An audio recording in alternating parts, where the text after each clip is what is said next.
Si nous voulons participer de quelque manière à la construction de la maison de Dieu, il nous faut rester sous la seigneurie, la souveraineté, la royauté du Seigneur Jésus-Christ. Pour construire un grand édifice, l'ingénieur en chef se servira d'un plan, et les maçons et les autres artisans se trouveront sous ses ordres. Ils devront exécuter ce qu'il dira.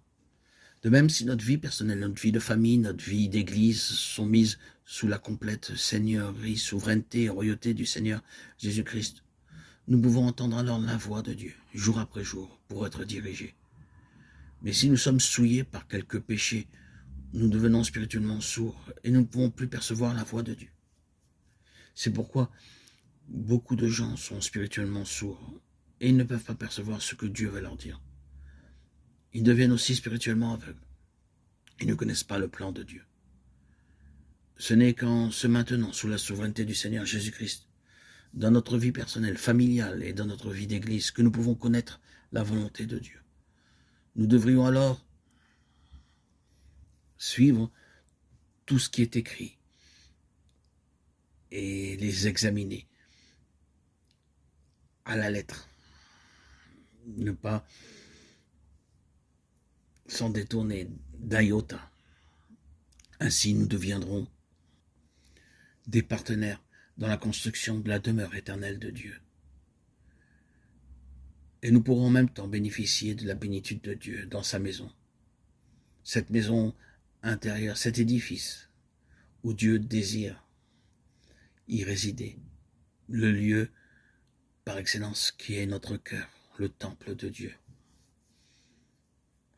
Comme l'amour du Père s'exprime au foyer, ainsi l'amour de Dieu est pleinement exprimé dans sa maison. Cette maison que nous avons établie en suivant sa parole. Chacun d'entre nous a une vocation céleste. Être un vrai collaborateur du Seigneur Jésus-Christ pour construire sous sa souveraineté son habitation. Nous pouvons prendre notre part dans la construction de ce sanctuaire glorieux, pourvu que nous soyons disposés à nous placer sous sa souveraineté et sa seigneurie.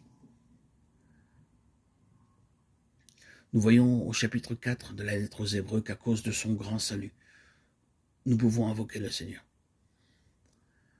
Approchons-nous donc avec assurance du trône de la grâce afin d'obtenir miséricorde et de trouver grâce pour être secourus dans nos besoins. Hébreux 4, 16.